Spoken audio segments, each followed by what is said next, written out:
think there's a bunch. I mean, I'll name a couple. One is sort of, I think, obvious to everyone.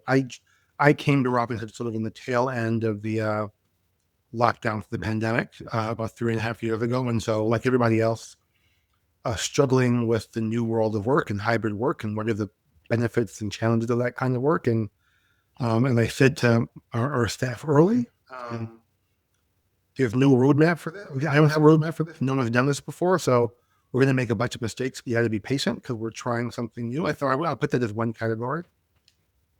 The second category, which is not only specific to Robinhood, but is more directly relevant to us, is are the it is particular challenges around raising money to do this work. So Robinhood is not a private foundation. We every year we go out and we have to raise about 140 or plus $1 million every year so that we can go out and invest 140 plus $1 million every year in great organizations that are strengthening the social safety net, building on ramps to opportunity for New Yorkers. That's a big nut. That's a lot of work.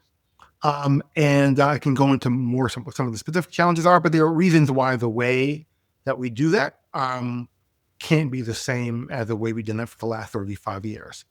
Everything from who our donors are to the changing nature of wealth in New York. We were really funded by leaders from the hedge fund industry, and the way that wealth is created in New York. I mean, hedge funds are still a big part of that, but tech, health, private equity, it's a much more diverse set of opportunities. So how do we think about connecting to a region of the population?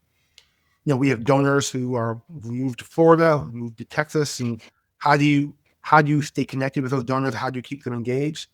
We have donors who first started donating with us when they were 30 and 35, and they were young gun and just made a bunch of money and wanted to give back. But over the course of 30 years, they've graduated from Robinhood University, by which I mean they've spent 30 years of working alongside us, learning how to be good philanthropists and strong philanthropists, and don't necessarily need or may think they don't need Robinhood in the way that they thought they did before.